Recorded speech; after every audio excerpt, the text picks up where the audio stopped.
Hello, I'm Professor Lieu. Welcome to our live stream. I'm doing a office hours stream today. This is your opportunity to pick my brain, ask me anything you'd like me to discuss. We're also going to be doing our week in review so you guys can see what recent content we've been up to here at ArtProf. If you would like to grow as an artist, but you can't afford an art class, we've got everything you need here at ArtProf, critiques and tutorials. We have a lot of stuff going on here at ArtProf. In addition to all of our live streams, we also have this event coming up on June 7th that we are super excited about. It is called the ArtProf 2020 Graduation. It's a global show for BFA and MFA students from across the entire world. So if you guys know anybody who is graduating this year with a BFA, an MFA, a BA in studio art, you should let them know about this because this is going to be a live stream event. And we have artists from all over the world. Faculty from various colleges and universities are going to be contributing pieces of advice, things for college graduates to be thinking about, because honestly, it's such a disappointment if you've been working all these years to get your degree and because of COVID-19 to have your senior show basically just disappear. And I know some schools are trying to postpone graduation. Some of them are doing virtual graduations. Every school is doing it a completely different way. But I thought, you know something, spring is supposed to be this time to celebrate everybody's accomplishments and to recognize how hard these students have worked. And it's just not going to happen this year. And so we thought at ArtProf, okay, let's put together something where we can really feature the hard work and the all the accomplishments that the BFA and MFA students have been doing this year. And so we're super excited. We're busy putting this together. So if you're a student and you would like to participate, there's no fee to participate. We'll show a video clip of you speaking about your work. We'll show some of your pieces, and you'll get featured on our website as well. There's a submission link. It's on the front page of artprof.org. Just go there, see what you need to do. The deadline for students is Monday, May 25th. So you're going to want to get in there as soon as you possibly can because we're really excited about this. We have a, quote, commencement speaker. Roger Mandel, who is the former RISD president, is going to be giving an address during this live stream. We have a lot of other artists, Jarrett J. Krajashka, David McCauley, Julie Heffernan, Pat Berman, an art historian from Wellesley College, a lot of cool people who are going to be a part of this stream. So I hope you guys will help us spread the word. Denise is saying, I'm a BA student working really hard for my senior show. Would I be able to submit? Absolutely. Definitely. Yeah, if you're a BA student, but your concentration is in studio art, absolutely. You are definitely eligible to participate. We do require that people provide a .edu email as verification that you are indeed a currently enrolled student. Okay, let's move on to the QA, and I'll also show you guys some of the cool streams that we've been doing this week. Sterling is saying, I'm a Montessori teacher working with children 3 to 6 years old. What would you say is the best way for children this age to experience and make art? It's interesting because people don't know that actually I was an elementary school art teacher for 4 years before I got my MFA and then became a college professor. I didn't really work with kids ages 3 to 4, but I did work with kindergartners and first graders. And I think with kids like that, it's really helpful to have things pre-cut and to have everything just ready to go because I just found that if you don't pre-cut things, it can make things take forever and ever and ever. But the thing is, you don't want to do too much. Like, for example, I would do things like I would cut out squares and rectangles for them and circles, but I wouldn't do more than that. And I think that if you give them pretty abstract shapes, they can then take those shapes and do whatever they want with them. I would never, for example, cut out something that was recognizable. Like I would never cut out a fish for them. I would give them circles and triangles so that they could do it themselves. And I also think kids at that age, they're very hands-on. I think they really respond to tactile experiences. So I found when I was teaching young kids that making sure they had chances to work with something like clay, something like printmaking, something that was really a physical experience. I mean, trust me, I think they should be drawing as well. They should be doing everything. But I think for kids that age, that range of different materials is especially important. And also just structuring things and letting their imaginations really run. Because I found with younger kids, if you try to structure it too much, it's actually too hard for them. And they don't do well with 1,000 instructions. If you try to really boil it down to the two things you really want them to focus on, that tends to work a lot better. I was very excited this week because we did a critique on somebody who submitted an embroidery piece that actually also involved needle felting.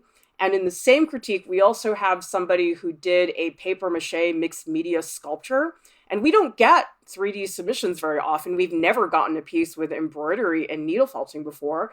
And so I'm just hoping those of you guys who don't work in, say, painting and drawing and more typical fine art fields like that, that you guys will submit, because we've been so excited to look at furniture design, to look at short films, and we're always wanting more diverse work like that so that we're not always showing portrait paintings, which is probably the top category of genre and media that we tend to get.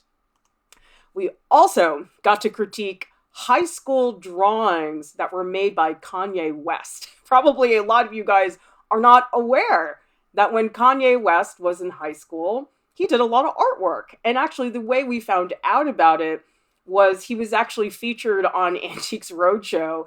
I guess the cousin of his mother, some family member, I guess, owned these high school drawings that Kanye made a long time ago. And they actually discussed them on Antiques Roadshow. They appraised them. I think they're worth like $20,000 or something. But we gave the critical eye to talk about his work because they didn't focus on that as much. At Antiques Roadshow, I feel like they focused more on the value of it and why and the reasons. So anyway, this was a really fun stream for us to do. Heba is saying, I can't really go to art school. I've been exploring art. How could I specialize a bit more without art school? I feel like I'm not focused enough. Well, I think, Heba, that's very common. And I do think that that is a good place to be, to feel that you're not focused enough. Because what that says to me, most likely, you are doing a lot of experimentation. You probably are trying a lot of different things. That tends to be what makes people feel fragmented. So that's great. That's exactly what you should be doing. But I know after a little while, you start to crave a little bit of focus. And so I think one thing you could do, you could just pick a material that you happen to like a lot and say, okay, for the next 3 months, I'm only going to work with charcoal and I'm not going to do anything else. And I think you have to make a commitment like that, because if you don't, give yourself a particular time period. I know I would change my mind in about a week. So I think that that type of commitment is helpful. Another thing that helps too, if you want, is to think about doing a series. So instead of just doing one-off artworks one at a time, you actually give yourself a particular topic that maybe you want to work with for a long time and stick with that. Or you could do both. You could say, you know what, I'm only going to do charcoal drawings of fungus for the next 3 months. And maybe that is your focus. And if you don't like it, do something else. So I think that's a good thing to do. Give yourself a time period, because I just find that if I give myself an undetermined amount of time to work on something, I'm much more likely to give up. So it's nice to give yourself something to really stick with. Anja is saying, is acrylic paint safe for a 5-year-old? Should they use a different kind of paint to play art with? Honestly, I would not give acrylic paint to a 5-year-old. I mean, technically speaking, it's okay. I mean, it's water soluble. It's not going to harm them. But the problem with acrylic paint is that it gets into everything. And the thing is, once acrylic paint gets into your clothes, it's there forever once it's dry. And so there's that issue. Second of all, it's pretty thick. And so I think for that reason alone, it's really easy for them to waste a lot of it. And acrylic paint, if you're running a class, is not cheap. If you want to get stuff that's half decent, I'm not saying you're going to buy Winsor & Newton professional acrylic paints for a 5-year-old, but even if you're buying a school brand, it's still going to get pricey. So my recommendation, if you want to do paints with a 5-year-old, I think tempera paint is much better because it's thinner, much easier to wash out than acrylic paint. It tends to be a lot cheaper as well. And I found that to be the best solution for paint with 5-year-olds. Floor is saying, do you know how to dispose water-soluble oil paint? Really new to this medium. I really like it. I've made around 12 paintings. Maybe you have tips for me. I actually have never really used water-soluble oil paint. A lot of people are asking me about it because we do have a video called Oil versus Acrylic. I touched it once. It was at a art store demo where people were showing it, and honestly, I really am not the right person to speak with any authority about that material. But I would guess that if it's water soluble, that as long as you're mixing things and cleaning them well, and if it's, say, water soluble paint that's just on the palette, that you can just throw it out, I think that's probably fine. It's water soluble for a reason, so I think that I would not worry about that. Phoebe P is saying, how do you know when it's time to move on from beginner to intermediate art skills? I'm not taking art classes, so I've been looking at others' art for benchmarks, but I don't know if that's okay to do. I don't think there's any particular sign or level you need to be to progress from beginner to intermediate. And I would even say that people have such different definitions of what they think is a beginner skill and an intermediate skill. And so I would just say, Phoebe, if you want to do something and you see a tutorial and you go, you know what, that looks cool, I want to do it, then do it. It doesn't matter. I mean, if you do it and it's horrible and you have a terrible time, then maybe that is an indication that either you don't like that material, or number two, maybe you are biting off more than you can chew. But my feeling is that a lot of what makes something, quote, intermediate or beginner, oftentimes it's people's perceptions. It's not really such a hard and fast defined thing. So don't worry about it. Just try it. And, you know, the whole thing about visual art, you guys, that I'm always reminding people is you don't like it, do something else. Move on. I know a lot of people get very frustrated with themselves because maybe they're not getting the results they want, or maybe the drawing doesn't look the way they want it to. That's okay. Move on. Do another piece. There's another day to make new work all the time. Builder D says, when you don't feel connected to ideas to start a series on, how do you start getting ideas and motivation for a series? Thinking of your cool one on how to explore an idea once you've defined a series. Okay, well, I think Builder D really helps me to have a sketchbook of ideas that I'm holding on to, because I actually get a lot of ideas that I want to do, but for some reason or another, it's just not the right time. Like there was a time when I was getting my MFA, I had this idea because I made this woodcut of these people at the beach in water. And I remember thinking to myself in that moment, wow, I really want to do this. But I couldn't. I was in the middle of my thesis project. I was working on all these other things. And so I just put that on the back burner. And then a few years later, I realized, oh, now it's a good time to do that. So I think a good way to start Builder D, if you don't know at all what to do, go back and look at your old sketchbooks, because you might actually find some image or an idea that maybe you forgot about. And then you realize, oh, wow, I actually have time to do that now.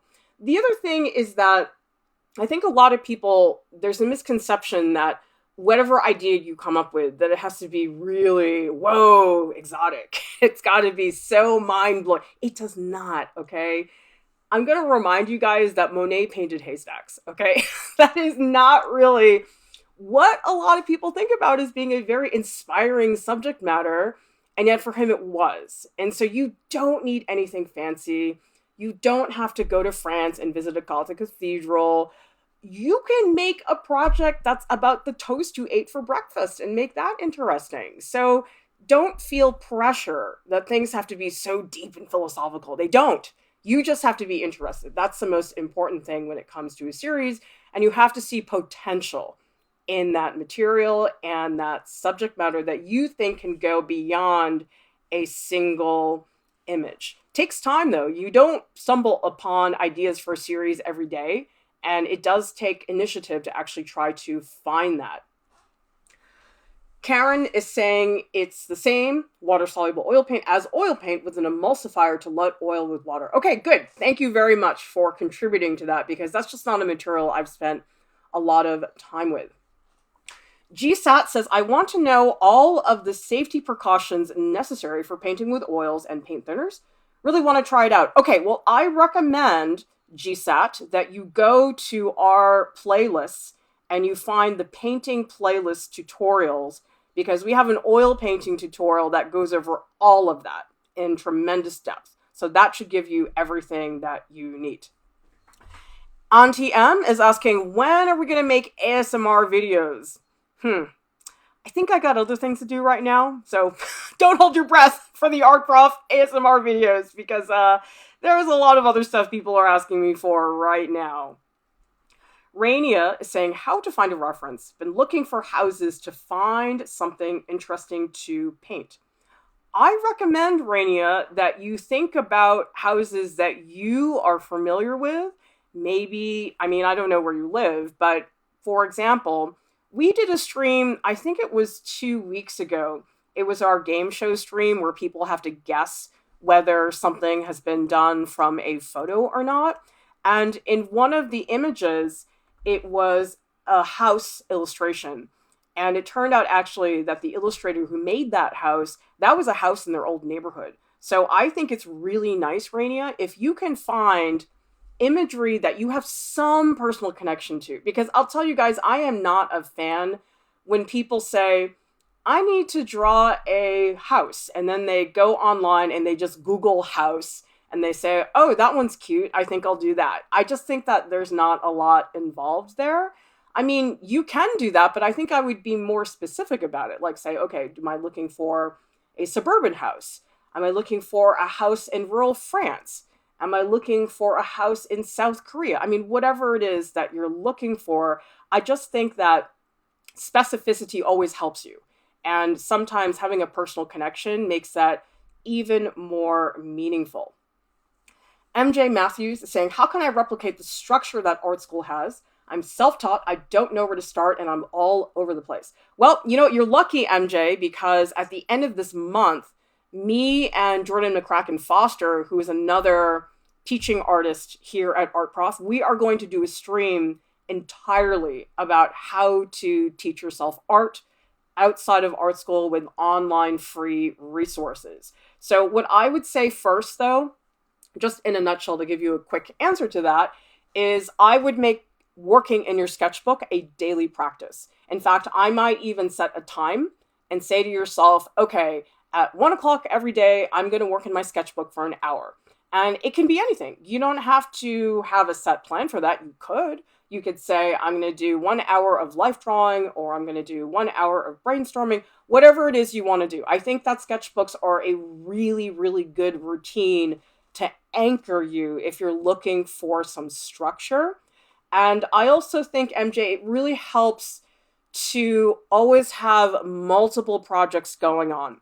For example, when I work on a series, I never do one piece, finish it, one piece, finish it. I never do that. I always have probably 3 pieces going at the same time, because the advantage of that is that you never are so done that it's hard to start again. So usually when I finish a piece, there's already another piece that I'm working on, because I just find when you make something and finish it, and then you got to start again, there's something about that mental hurdle that is really hard for people. It's the starting that's really hard. So if you make sure something is always in progress, it's so much easier to pick up. Because if I show up to the studio and everything's done, and I got to start new, then it's like, oh man, I don't want to think this hard.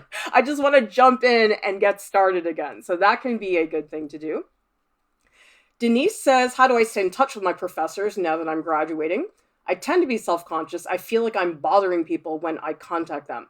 Yeah, that's a great question. There's certain things you can do that are totally fine and not invasive, and there are some things I would not do, okay? The first thing is don't contact your professors more than like once every 4 months, okay? Because I have had some students who have been a little bit pushy about that, and I did have students who'd contact me like every week, and they would ask me for advice on everything. They would say, I'm applying for this. I need help. Can you read my statement? I'm like, I'm not your resume service, you guys. I'm sorry. Like, I want to help you, but there's all these other people that I need to help as well. And I can't talk to you once a week about that. So I think once a week is way too much. If you like email them, I think once every 3-4 months, that's fine. But beyond that, I think it's a little bit too much because people have stuff going on. Now, the other way to stay in touch, follow them on Instagram, follow them on Facebook, or send them a Facebook friend request. And then don't just do that. You should actually comment on their posts. When they post something, write something. Don't just like it. If you guys just like it, nobody really notices that. So I'd recommend doing those two things, and that's usually enough. Let's see. Builder D says it helps to hear it doesn't need to be super special and unique. I guess as long as you're making. Yep. I think a lot of people with their projects, they psych themselves out. And that is not a good thing, where they start to say to themselves, okay, something I make has to be incredible and groundbreaking and innovative. And you start thinking like that, you're never going to make anything. And I know people who are like that, who have big ideas and do nothing because they psych themselves out. You can't do that. You have to start with something and recognize that, wow, eventually things really do build up and you do end up with something, but you have to do a little bit at a time. That's what's hard about it. People want instantaneous results. You're not going to get it. You just have to be persistent, be at it all the time. Needle Strife is saying, any tips on feeling better about my niche of art? I'm really focused on fan art and internet selling. I always feel inferior to artists that are focused on gallery shows. Well, I think Needle Strife, I think I would just recognize that it's a different field. I mean, fan art is not the same thing as a gallery show. And I think that if you are feeling inferior about it, maybe it would be a good exercise to write down, what is it that makes you feel inferior about it? I mean, I'm not in that area of selling stuff online with fan art and stuff like that, so I don't really know a lot about that field. But I think if you could think about that and then try to reason through some of those ideas, that might help you try to figure it out. So it's almost like when you make a list of pros and cons, like, okay, here are the reasons why I really like my niche. Here are the reasons why it's making me feel inferior. I find oftentimes when you write stuff down, it's a lot easier to process through the thoughts, because when you're stuck in your own head with your thoughts, it's really hard to do. It does not matter how much experience you have. I think the most important thing is that you can really step back and recognize that. And the writing is a really, really big part of that. Maria is asking, how much time a day should you spend practicing and making in order to make progress and technique and become a, quote, professional? I'm learning on my own. Love your channel. I don't know that it's a particular amount of time, Maria. I think the most important thing is consistency. Because if you, let's say, make art once a week for 10 hours, you might think to yourself, okay, that's great. Wow, I work for 10 hours. And some people can do that. I cannot do that. I don't have the attention span to work on anything for 10 hours at a time, but some people do. But I think for a lot of people, that lack of continuity, just doing it once a week, it's too much of a distance. And so I would just say, as much as you can, try to do it every day. Some version of it. It doesn't even have to be the making the artwork. It could be one of the days you are doing marketing and promotion. Maybe there's another day you're working on logistics and your website or social media or something like that. But I do think it has to be a daily thing, because I don't really know any artists who just do it once a week, who are professionals. It really consumes your life. I mean, hopefully in a good way, it's consuming your life. So I don't think it's a particular amount of time. I think it's that. I think it's being very patient. And it's doing a lot of the things that, actually, I did a stream yesterday about business tips. And I do talk a lot about networking and how so much of being an artist has nothing to do with the artwork. And I think that's the mistake that a lot of people make. There's sometimes an assumption that, oh, well, as long as I make my work good enough, the work will speak for itself and I'll get hired because the work is so good. No, that's not true. I'm sorry to tell you that. I was actually saying in the stream yesterday that when I hire people, I would always rather hire the person who has decent skills, maybe not the best, but who has a great personality, is responsible, is reliable, is fun and nice and great to work with, over the person who's a jerk, but is an amazing artist. I will always take the nicer person with fewer skills. So it's not really just the artwork, you guys. I know it feels like it should be, but it is not. It's a whole package of skills that are not just about the making. Sterling is saying, I want to draw a house in my neighborhood. I don't live on that street, know anyone who does. I wonder if it get weird if I plop down my sketchbook on a nearby sidewalk. I don't know, Sterling, what neighborhood you're living in. I feel like in my neighborhood, that would be fine because I live in a really boring suburb where nobody hangs out. So for me, it would be fine. I think that a lot of people are probably okay with it unless you like sit on their doorstep, in which case that's creepy and icky. So don't do that. But I do think in a lot of places, people would chalk it up to, oh, there's an artist, they're sketching outside. I think you're probably okay. I don't know exactly your neighborhood, but I think you're probably all right. Wendy is saying, when would you say is a good time to set up a website? Doing pottery for a few years. I'd like to share with friends and potential buyers in the future. I would say do it as soon as you can, Wendy, but I'll tell you actually the more important thing I think is to set up social media.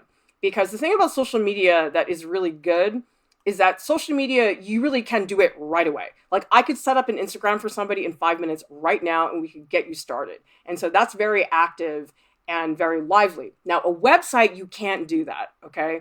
A website takes way more time to set up and you really don't want to announce your website when it's half finished. It looks really bad. Like if you have an Instagram and you just started it, I would probably say get about 10 posts on there first and then tell people about it because 10 posts is enough for it to not look really, really empty. But a website that's half finished does not look good. So the thing about a website, you should get it started and it takes time. A website is not something you can throw together really quickly. And by the way, we have a whole stream here. If you guys look under career advice for artists, the playlist, you will find how to do social media, how to do a website. So I would just say the social media thing, I think is more pressing for sharing with friends and potential buyers. The website, you work on it, and then once it's ready, then you can actually premiere it. Emily is saying, tips for gathering references for pieces. I'm painting some Harry Potter for my friend. I don't want to create a copy of an image. Well, there's a lot you can do there. So my feeling about references is if you can, shoot the photos yourself. I know that sounds like a lot of work, you guys, but you know what? That stream that I was mentioning earlier where we had to guess if the drawing was from a photo, it's called Game Show. You can find it on our YouTube channel. I think we did it about a week ago. But you should watch that stream because we talk about Norman Rockwell. And he was just a master of creating reference photos, the way he set them up. And I think if you watch that stream and you hear us talk about how he makes those references and the choices that he makes, I think that would be a good way to go. Because I really think the best case scenario is to set somebody up actually in that costume if you can. If you can make a hat out of paper towels, then do it. If somebody's wearing a cape and you need to make a drawing of that, have them wear a bed sheet. I mean, we've created the most hilarious reference photos in the past for some of my classes at RISD that honestly are so entertaining. So you can get really innovative. I think the thing that you want to avoid is just going online, Googling Harry Potter, downloading an image that you have no authority over and doing that. That to me is lazy and not very creative. You're not going to get good results out of that. Oh, it looks like a bunch of people just woke up. Cool. And Rainia says, do you paint people? When I try to paint people, I hate it. When I draw them in other media, it's okay. You know something, Rainia, I actually did portrait commissions in oil for many, many years. And it's hard because there's psychological baggage. So actually, you know what you should do, Rainia? This stream, whoops, wrong way. This stream that I did a couple days ago where I draw Benedict. He drove me crazy because I did a longer drawing towards the end of the stream. And if you listen, Rainia, to what I was saying in my head as I did it, you will feel much better about yourself and trying to paint people because, oh dear, I was just like apologizing to Benedict the whole time. He looked so bad for the longest time. And I think that's just the way portraits are. I think portraits look terrible for so long. And you're lucky if they start to look somewhat okay in the last, 10% of the drawing. And I just think that people don't realize how bad drawings look for a long time. Like tonight, you guys, if you will join me at 10 o'clock p.m. Eastern Standard Time, I'm going to draw live again, part of the Anatomy for Artists series. And if you guys listen to my inner monologue, you're all going to feel like Rembrandt, okay? Because I have the exact same thoughts that all of you guys have about, I suck, I can't draw, why is this so hard? This looks terrible, shoot, I screwed that up. That is my life, okay? And this is not a matter of experience. It's just what it is. I think it's when you have high standards for yourself and you want to do well. Everybody wants to do well. Who doesn't want to do well, right? And you're drawing and you're trying so hard and you're exploring and you're doing everything you can. That's what it is, okay? Nobody sits down and starts drawing a portrait and goes, I got this. No problem. Nobody does that. Does anybody here know anybody who does that? I don't. And I hang out with a lot of people who are pretty accomplished, in my opinion. So I think don't worry about that. Let's see. New Yen is saying, I've been drawing a lot on traditional supports with traditional media. I want to do digital because of the large panel of colors. Have you ever tested digital? What do you think of it? I myself have really not spent time doing digital art. And honestly, it's just because I feel like I don't have the headspace to do it because it's obviously a whole new skill to learn. Now, the thing is, I have all the traditional skills, like the color and all that stuff, but it really is like learning how to use a pair of scissors. And I feel like if I don't have the time to really dedicate to that, I'm just going to do a terrible job. And so I just have not had a chance to do that. But you know something? I'll tell you, Nguyen, for a lot of people, actually, they think that having so many colors on digital and all the brushes is going to make it easier. I actually think it's the opposite. And I think students have told me that. I had this exact conversation with one of my RISD students last week. They were actually saying that having all those options and colors was freaking them out because they didn't know how to organize it. And so actually what I said to them, which is advice I got from other digital artists, was, look, don't use all 50 brushes. Just pick 3. Pick 3 and learn how to use those 3 brushes and Procreate really well. Because I see that all the time. There's a lot of illustrations now that are being published. They all have that like one Procreate brush. I don't even know what it's called, but I know it when I see it. And it's really annoying because I look at it, I'm like, oh yeah, it's Procreate. Like, it's really boring. I really don't like that. So I would just say, definitely go for it. But I think that a lot of people, there's a conception that going digital is going to solve all their problems, or that digital is easier, or that digital will make everything fast. None of those things are true, you guys. Digital is like anything else. You have to learn it as a skill. It's not this quick and easy thing that I think a lot of people think it is. I think it's just as hard to do good digital work as it is to do a good acrylic painting. I think it's just as challenging. Albert is saying, is it bad to exhibit with a gallery without a contract drawn up? Absolutely. Guys, don't ever not have a contract, okay? I talk about it in this stream that I did yesterday. Get it in writing. Oh my goodness, people are so quick to abuse you, to screw you over. If you guys don't do that, one of my tips in this stream from last night is to protect yourself. People are going to walk all over you if you don't do that. I have contracts that I make friends sign. Eloise Sherrod and Lauren Welch, they're teaching artists at Art Prof. They're doing a collaboration. They're like best friends and they have a contract. And I said to them, your contract is probably going to save your friendship. So make sure you guys get a contract. Let's see. What other questions? 10,000 Crows What do you think about polymer clay that you can bake in the oven? I think polymer clay is good for certain things. I mean, I know for a lot of people that use it to make beads and jewelry, that it's great.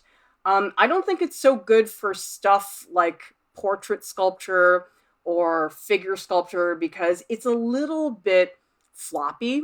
And so, just for that reason alone, I don't tend to like it very much because it doesn't have a lot of structure. And then the other issue is that you can't really put an armature in it. If you guys watch my figure sculpture tutorial, you'll see that I use air dry clay, and I put the air dry clay around a wire armature. And once you have an armature on a sculpture, you can do all kinds of things. But if you don't have an armature, you're very limited in terms of what you can do with the sculpture. Again, it depends. If you're doing jewelry, it doesn't matter. But if you're making an actual figure, it really does matter. So I would just make sure you think about that. Let's see. Apollo, Jack and Will says, do you have a couple of YouTube artists for tutorials and painting tips? James Gurney, all the way. Let me type his name into the chat so you guys know. So YouTube channel, just look him up. He's an outstanding illustrator, an amazing painter, and his videos are really, really well produced. I think he's probably one of the best artists that I've seen on YouTube. I like that he paints from life all the time. He's a brilliant painter. He does amazing things with gouache. He's extremely versatile. He's a great person to learn from. And we actually recommended, he has a book called Color and Light that Jordan and I spoke about a few weeks ago because we had a stream that was about art books to inspire you. And so one of the books that we mentioned was Color and Light by James Gurney. So check that out. Gina is asking, how much does it cost for a website? It depends. I mean, you have to look at all your options. Most of the platforms have usually a free version and then a version that you pay for. And usually the free version has limitations in terms of features that you can use. And oftentimes you can't get a domain name until you opt for the premium version. So look it up. But let me tell you guys, as somebody who had a website in the 90s, it is really easy now. So you guys have nothing to worry about. Like when I made a website in the 90s, we were like coding stuff. Like it was so crazy. Now it's just like click and drag. It's fantastic. So yeah, it's quite affordable. I think for a lot of people, it's definitely worth it. John Keevan is saying, what about advice for watercolor? Do you think it's on the same level as the other mediums? Not really sure what you mean by level necessarily, but I think watercolor is so hard to do well. I think that it is a very unforgiving medium in a way that oil painting is. So for example, we actually do have a watercolor tutorial that I shot. It's in the can. I spent last summer painting in Utah with watercolors, and I'm going to be releasing it pretty soon. I just need to finish up the semester right now. There's a lot going on. And so we will do that eventually. But my advice for watercolor, actually, John, is to make sure you take advantage of dry brushing. Now, here's what I mean. What I see a lot of the times when people paint with watercolor is that they only use brushes that are fully wet. And they end up with these very drippy, wet strokes that are really, really hard to control. And sometimes you want that. Sometimes you want the watercolor to do some wacky thing that you can't predict. That's cool. But other times you really need control. So what I would recommend is if you look at Andrew Wyeth, so I'm going to type him into the chat right now, Andrew Wyeth's watercolor and ink drawings. If you look him up, you'll notice that Wyeth does a lot of dry brushing. What I mean by dry brushing is oftentimes when I'm painting watercolors, I'll have a paper towel or a sponge, and I have it there particularly so that I can work some of the water out of the brush so that there's still a little bit of watercolor in the brush, but there's not that much. And so when I apply that dry stroke, the stroke is actually very textured and it doesn't flow and it doesn't go everywhere, and I can really control it. Because basically, the whole way watercolor works, the more watercolor in your brush, the less control you have. So if you make it so that you have very little watercolor in the brush, you can get really, really detailed stuff. You can get strokes that are coarser, that are more textured. I think for me, that was the most valuable lesson I learned about watercolor. There's probably a million other things that I should be talking about, but that is one tip that I think should definitely get you started. Radkoskoda says, see about 9K followers on your Instagram. How did you manage to get this amount of followers? Some tips. I recommend that you watch our social media for visual artists stream. I just did it, I think, about 2 weeks ago, but you can find it under the playlist. It's called Career Advice for Artists. It's a playlist. So watch that. That's how I did it. Everything that I did to get to those followers on Instagram, I did from that stream. Okay. Now, the other thing too, though, I give you guys a tip. People oftentimes say that to me, and I'm like, you know what, guys, it took a long time. Okay. That is not something I threw together in 3 months. That was several years. I mean, I would say that's probably, sheesh, I don't even remember when I got on Instagram. I feel like I got on Instagram in like 2016, 2015. So I guess I've been Instagram for 5 years. So yeah, it took me 5 years. So this is not something that you're going to do very quickly. And I think that's where people get confused, that people think that, oh, you do it really fast, but you don't. And it takes a long time and you work your butt off. So it's all those things that you have to combine all at once. Maria T says, can you improve drawing and painting skills if you draw and paint from your own photos? I do that for landscapes. You can, but I have to say for landscapes, as somebody who spent all last summer painting outdoors in Utah, I'm sorry, but just nothing substitutes a landscape in real life. And I can't do it. Like, if you give me photos to paint landscapes from, I just can't do it. It drives me insane because it's just such a limited version of what I know I could do. I'll tell you guys, if I had the choice between painting my lawn, which by the way is hideous and boring and just grass and weeds, it's not nice. If you gave me the choice between painting that from life and painting a gorgeous Swiss mountain from a photo, I would paint the weeds in my lawn in a heartbeat because the photo does not do it. Let's say I took the photo of the Swiss mountain. I still don't care. I still would rather paint the weeds. I think you would get a lot more out of that. It's up to you. I mean, I don't know where you live or what you have access to, but I think even a little patch of grass that's down the road from you, you go to a playground and there's a couple of bushes. I'd rather paint that than to paint from a photo because I just feel like with landscapes, the place and feeling what that place is like, smelling the air, touching the landscape, that affects your mindset as an artist very much. It is not a small thing. Okay, Daniela is saying, is there an Andrew Wyeth book you can recommend? Honestly, just go, well, I guess you can't go to the bookstore now, but I'm sure there's a million books about him. I mean, he's not somebody you will have difficulty tracking down in the art books, but he's incredible. Look at his work. I love his work. Pope says, would you or have you ever done a crit clash on Jackson Pollock? We have not, but he is on our list, Pope. So just stay tuned. We will get to him eventually. M. Koza says, what do you think about color theory? Is that something you think artists should invest their time in? Well, my feeling about color is sort of similar to how I feel about anatomy, in that I think some people make it way too complicated, and it does not have to be that way. There's a lot of information about color and anatomy, honestly, that is not going to help you. From a scientific point of view, I'm sure it helps you as anatomy and color. I mean, if I was a scientist and I was studying lasers and stuff like that, I probably do care. But there's a lot of stuff about colors that I think people get really uptight about that I don't think is helpful. Like, honestly, there's only one color chart that has ever helped me. And that's one where you show how blue to orange turns into gray. I'll have to show you guys an image of it later, but that's the only color chart I ever found helpful. And I've seen people make scary big color charts. So I have only found that one useful. And I just think that there are some basic things you should learn. Like, I think you should learn complementary color pairs. You should learn what saturation is, value, contrast, warm and cool.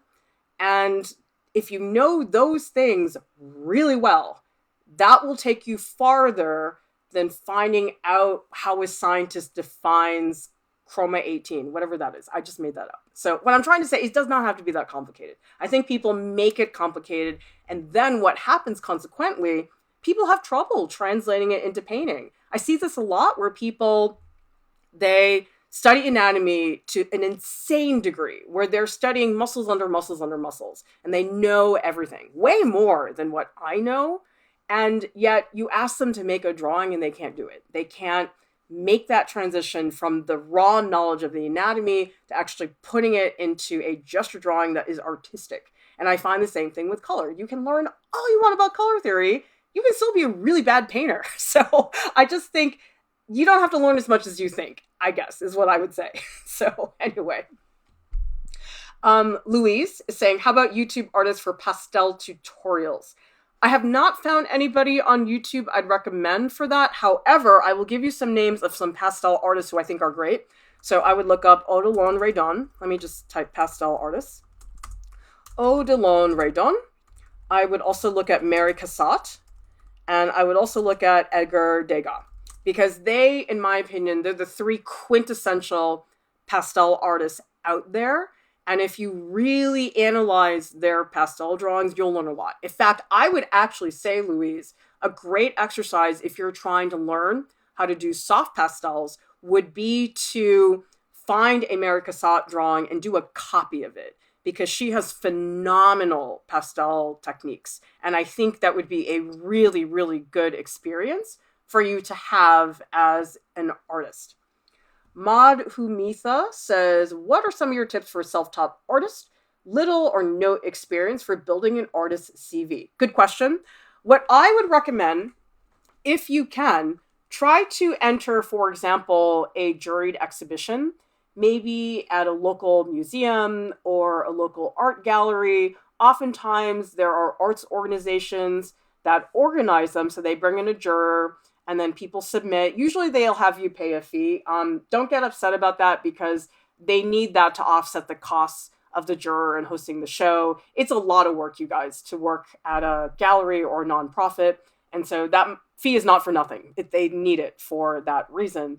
But I think if you can try to get into some juried shows, that would be very helpful, because I think that's just number one. It's a great experience, because then you get your work shown. You can go to the opening. Well, you can't now, but in theory, if there was not a global pandemic going on, you would be able to go to the opening, maybe meet the juror. That's a great experience. So I would say try to do that. Let's see. Gina says, I know I always give my cards. I can do this, but I say no when they want a commission. Yeah, commissions are personal. I think they work for some people. I rarely say yes to commissions anymore because they're not fun for me. And I got other things that are way more fun that I enjoy doing that do pay. So it's up to you. I mean, it doesn't work for every single artist. Dice of Words says, I personally find photos useful as well. You get to see it in 2D and get a better feeling for a flat painting. You can. I mean, it depends on the artist.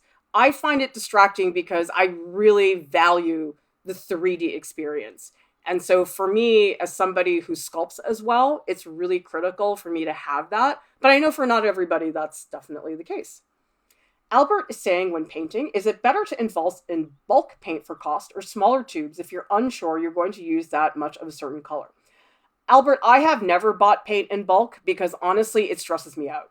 Because then I'm like, I have all this paint, I better use it. And I actually think I'm more resourceful when I have small tubes and I just buy them as I need them. I'm talking about oil paint, by the way. I feel like with watercolor, it's a little different because the tubes are so small. The paint goes a really long way.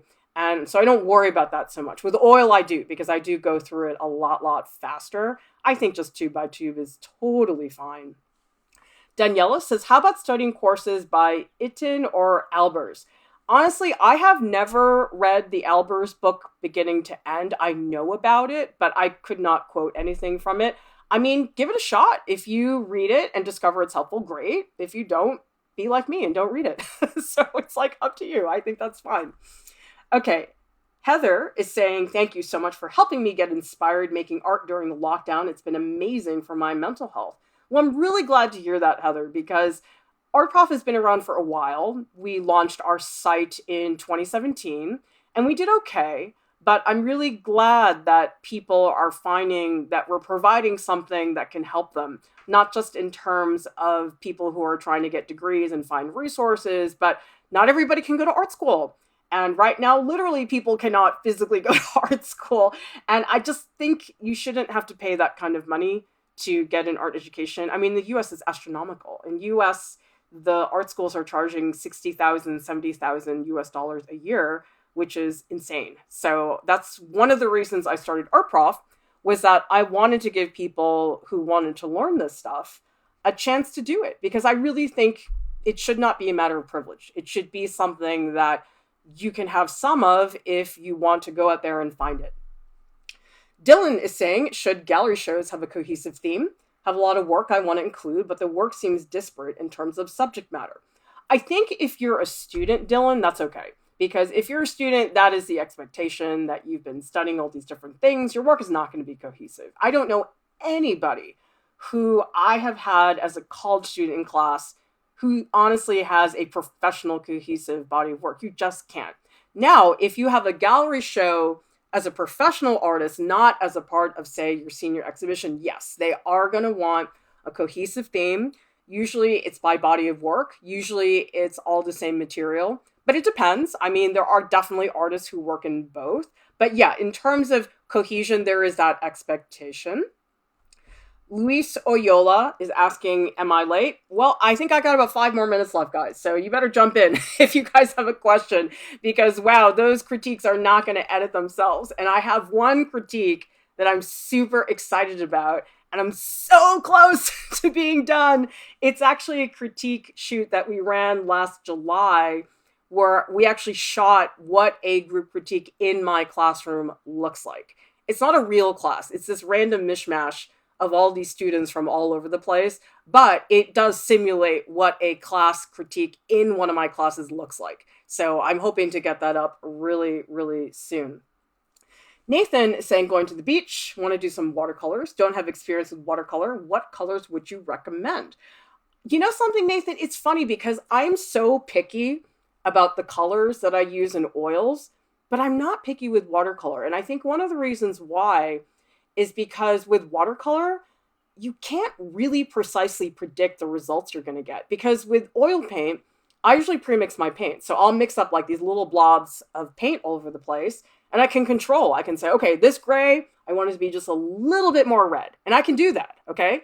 Now, with watercolor, you can't really do that because you're not mixing big blobs of paint. You're doing washes. And washes are so thin and insubstantial that you can't do that. So I actually found that with watercolor, I just got like all these colors. And I was like, okay, I guess I'll use these. Like, it was really random. I mean, what I would probably do, what I do for oils, I get 2 reds, 2 yellows, 2 blues, maybe 2 browns, and I also have white. And what I would do, Nathan, go to my oil painting list and start with those colors, and you can add more. Go to the oil painting tutorial page. It's fine. I think with watercolor, it's not that critical. Although, I have to tell you guys, I got really turned on to Prussian blue. So you might want to add Prussian blue because, I kind of like it more than ultramarine now. But maybe that's because ultramarine has been like, I don't know, my old mistress or something. So anyway, let's see. Kika's asking for oil painters on YouTube. Not any that I can think of right now, but if anybody has recommendations, jump into the chat. And Gina's saying, is it okay to buy acrylics from companies? About so many, it's crazy how easy shopping on Amazon. What is the best paint? I like Winsor & Newton because they have really good quality and it's not astronomically expensive. Like Old Holland, if you want to break the bank, go shop for Old Holland paints because they have some paints that I'm not joking that cost $50 a tube because the pigments are just so pricey. But I love Winsor & Newton. They support Art Prof and they have excellent quality paints. All right, guys, I hope you will check us out on Discord. The invite link is in the video description below. And subscribe to our channel, join the Art Prof family. And thank you so much to our top Patreon supporters who make all of these streams, everything that we do at Art Prof possible. Thank you to everybody for joining me in this Q&A. I hope that you guys will join me later on this evening at 10 o'clock Eastern Standard Time. I will be here drawing live for the Anatomy for Artists streams. Hope you guys will show up. I will see you then. Thank you so much. Stay safe. I will see you next time.